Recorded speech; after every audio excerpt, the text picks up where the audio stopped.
Hey, welcome to an episode of Secrets from the Saddle with host Sylvie Dow and Coach Sylvie. So you can find me at hashtag Coach Sylvie on Instagram, but I thought it would be great to get in here weekly and put up some coaching tips for you. You know, since I am a coach and I do have lots to say, and I think it's really cool to, just bring a little bit more to the table than just your interviews, because there's a lot of things that are going on.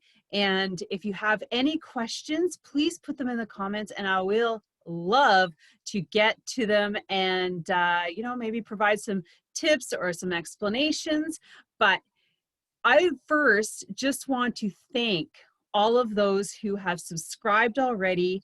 This will be the 11th episode, and I have so many more to come. I'm so excited. The people we're going to be bringing on the podcast in the new year. But I just want to give you a little bit more of a background on me and why. And then I have 5 tips to help you get set up for the season and to avoid the FOMO of those online training groups. Okay, so because I feel it too. I just got on Swift actually the other day. Yeah, I'm a Swift virgin. I can't even believe it. But the draw was there and the excitement was there too when I got on. And I can totally see how people get completely and can actually reverse the effects of their training. But before we get into that, I started cycling, no joke, 25 years ago. So some people say, what's your background? You know what? I'm not a pro cyclist. I'm not a world champion. I'm not a provincial cup. Oh, I have come second in nationals on cyclocross in 2008. Thank you very much. I have a variety of podiums, but anyways, that's near here that are. So I started racing in 2001 and is also mountain bike racing. So I started mountain bike racing and I also did a large amount of adventure racing. So if you've ever familiar with the Eco Challenge or, Primal Quest or maybe, local weekend warrior stuff that is 36-hour races. I used to do that. I used to do that hardcore for about 6 years. And then I kind of said, that was enough. It was too much training. I was a single mom and it's a lot of traveling and it's a lot of training and I didn't want to be away from my daughter. So I shifted gears and I went to cycling. I went full-time, I focused on one sport. And so that was like 2001.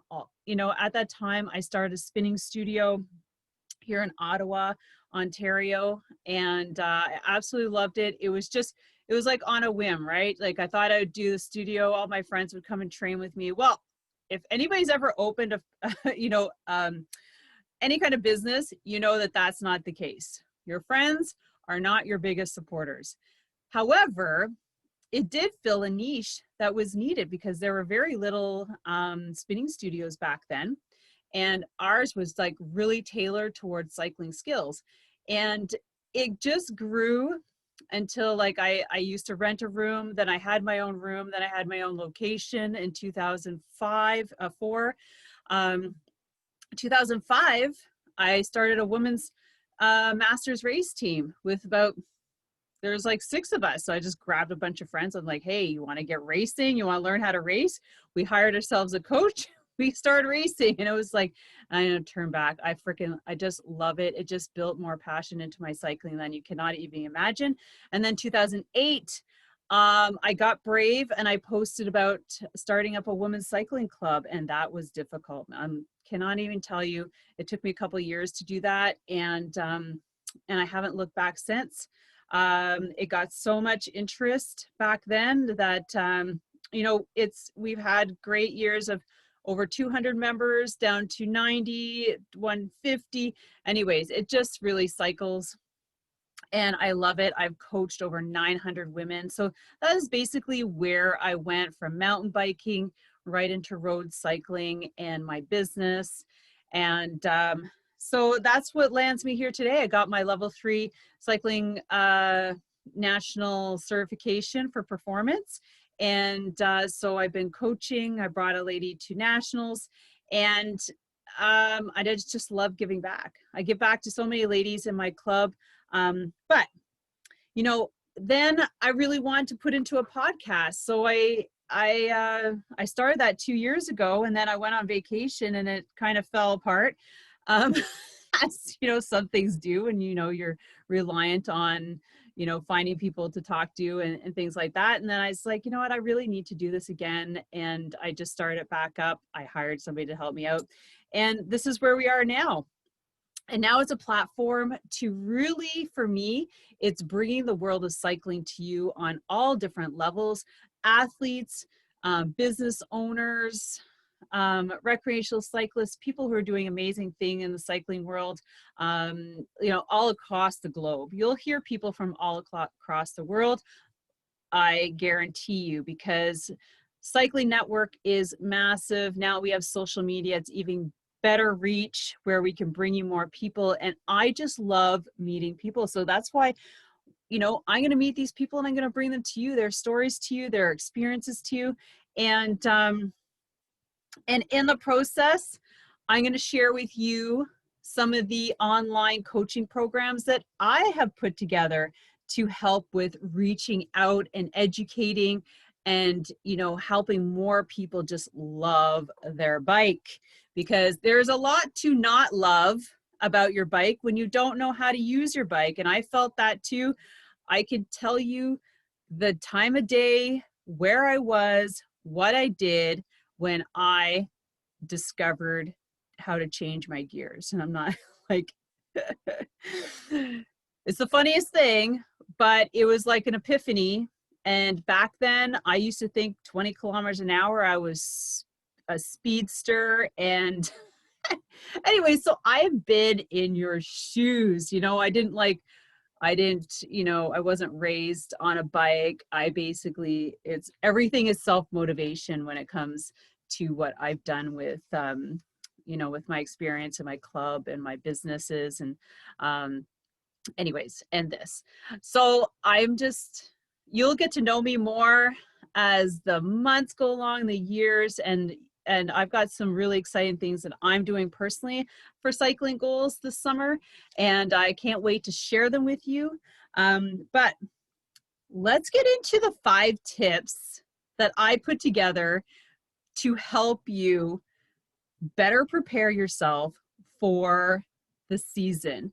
Because let me tell you, it is so easy, and I see so many people already in my cycling club because everybody is just riding.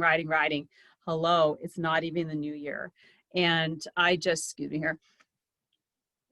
And I just really remind them that you need to take a break, and you need to plan accordingly. You can't just be doing all this stuff, and you don't want to burn out by April. By the time we do want to get on the road and be ready to ride, right? You don't want to be burnt out. You want to have injuries. So here's the things that I put together and I'm implementing myself, because you can't spend all the next 3 months, January, February, March, riding and not expect. You can actually reverse your training, your fitness, and that is something you don't want to do, people, especially when you're having so much fun and you have put together some goals for the summer. So here's number 1. So these are the 5 top tips that I put together to avoid the FOMO of these online cycling groups. And I felt the draw. I was like, oh my God, I need to be riding with this group. And oh my God, I got an invitation from that friend and that friend. And before you know it, you're riding 7 days a week. You haven't taken a break and you're tired. Your legs are tired. You haven't rested. You're undernourished. because you're not replenishing, you don't have a routine for recovery. And oh my gosh, I could do so many of these tips, but we're going to start with this one because I think like every Friday. So here's the thing. Every week, there's going to be 2 podcast interviews going out. And on Friday at noon, I'm going to do a coach's tip of some sort. So, but I'm going to start with one tonight. So this is going to go up tonight. But here's the first one. Plan your year. Well, your year. If you know what your year looks like, but plan your summer. So if you're looking right now, I know it's kind of hard to do because you know, you don't know if there's going to be any events. Well, I'm pretty sure that there's going to be events this year because some organizations last year were able to figure it out. Whether there was, you know, people watching or not, they were able to put together an event. So I would be getting to really guess and put my money on it that there are going to be events next year, whether they're virtual or they're in person. Okay, so these are things that you want to look at. Say, what are you training for? Like, do you have an event? And if you do, make sure you put it on your calendar. So I'm just going to reach over here and I have my personal calendar, but it's important to get your calendar and start marking the dates as to when you're going to do these events, because there are always events that are on the calendar annually, and they kind of never change their times. Now, if you're in a series like with Ontario or the UCI or like Quebec, their calendar will be coming out in February, but you know there are certain races that are always at the certain time of the year. You know that. Like some of them have not changed, you know, like some like currently here, like Rideau Lakes has changed from June to September. Okay, so that's a big jump because everybody was struggling to get their time in. Now, okay, so number 1 is plan your year, put the dates down so you know what you're training towards. Now, number 2 is backtracking. So let me just get this up here. Where's my whiteboard? Okay, so here they are. So number 2 is planning your training accordingly. Okay, so now if you have an event, like I have an event in May, so that's roughly January, February, March, April. So I have 4 months and my beginning event is May 3rd. So it's literally the first weekend in May. So I have 4 months to train. So, and if you need help, always reach out to me because it is very strategic. So you have 4 months. So you got base, strength, power, recovery, and kind of building to your event here. Okay, and then that's just the overview. Then you have to go down into the micro or macro levels, right? It's very, very complex. Not complex. It can be easy, but you do need to know like where your benchmarks are. And that race for me is an A race. So you need to know whether it's something you're really going for performance, like you want to place or you really want to do well in, or it's something you're coming back to do better in, or is it a B race? Is it something you're training? You're using it as a training race. So that has to be in the planning. So planning your training according to your goals. Okay, so that's not like going out. And the next one, number 3, is you can't be racing all the time. Racing is not training.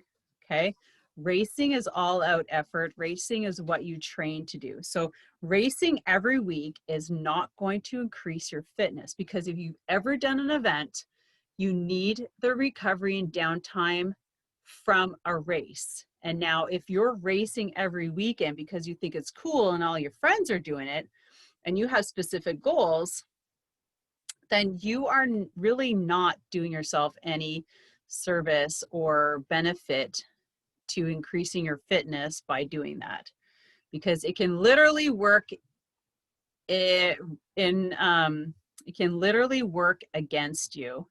Okay, because like I said, you don't have the recovery in place, you don't have the buildup, you're just racing.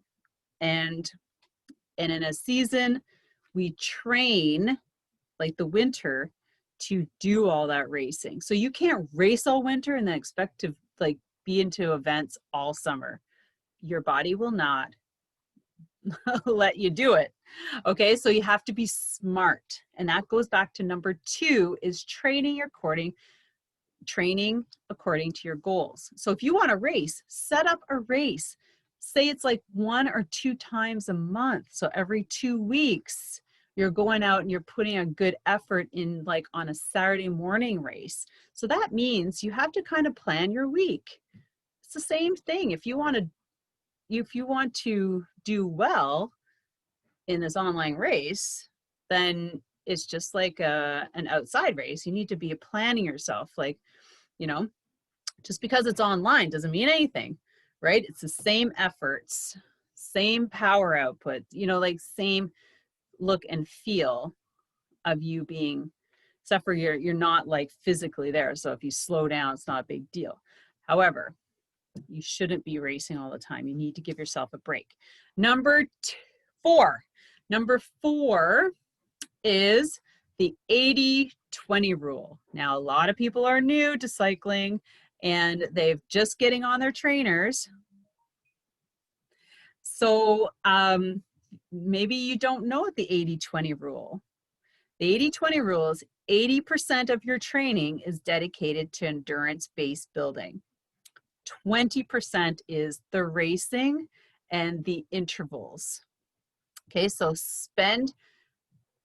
calculate your training accordingly. So if you're spending all your week in high intensity group rides and racing and not spending 20% in just sort of like zone 2 recovery rides, you aren't going to get faster. Okay, you're going to hurt yourself. You're going to eventually get burnt out and probably injured before the summer starts. So 80-20 rule is so important, guys. Like it's the same with nutrition, you know, 80-20 rule. All right. So number 5, we're almost done, is working on the basic cycling skills. So a lot of people are new, and the winter is kind of the time to go back to basics for your training skills like isolated leg drills, pedal stroke skills, intervals, things like that, that are going to help you increase your fitness and your skills for riding outside. Now, if you're kind of wondering what I'm talking about, like pedal stroke, things like that, then I have a program for you. But the thing is that, and it's come out in more reports, there's a book that Joe Friel just put out. It's called Training Inside, and I'm listening to it on Audibles, and it is really quite interesting. I've written down some notes already that being on the trainer is creating some very poor pedal stroke, poor pedaling form. So if you think about that, is that like, are you getting the most out of your trainer? Okay, if you're a first time on your trainer, even you've been on there for a long time, you know, are you always coming out fitter every year? Like maybe you just kept your spinning legs, your cycling legs, but have you actually become fitter? That's the question, because poor pedaling form is one of the things that we can all control when it comes to training on our trainer. And so it goes into, I'm just gonna bring my notes right out here. Like when you have poor pedaling form, you create a lot of dead spots, and a lot of dead spots create wasted energy because you have to work harder to keep the pedals going around. Now, if you're kind of wondering like, what are you talking about, Sylvie? Well, let me introduce you to a cycling skills course that I have been running for 15 years. It's all based on basic skills and just like repetition, repetition, repetition. I have had so many people come out on the end super strong with regards to their technique, that this program has been so successful, and I've always done it just on site here in Ottawa, but now that we're online, you can literally Zoom in from anywhere in the world and benefit from this program. So I would invite you to go to my website, sylviedaoust.ca. So that's SYLVIEDAOUST.ca, or cyclingskillspro.com. And you can literally go in there and either one, and you can check out the cycling skills course. So I have a 12-week, and there will be an 8-week, and there's going to be a 4-week. So depending on what you want, do you want to have something scheduled in where you're going to go and you're going to learn every week, and then you can apply it to your online group, which is what I highly recommend, because doing that is a great way to transfer your skills and practice them in between sessions? Or do you just want like a quick intensive, which is what the 4-week is all about, or the 4-hour, or the 4-module? I have 3 different ways you can get that one. But anyways, I have quite a few ways you can get your cycling skills, and they're so important. It's not about mashing on the pedals. It's how you can become 10% more efficient. If you can do that every year, imagine how fast you could be. So with that, thank you very much. I'm sorry, I was hoping to do this in 10 minutes, but of course, that would never happen. So please go check out my cycling skills courses.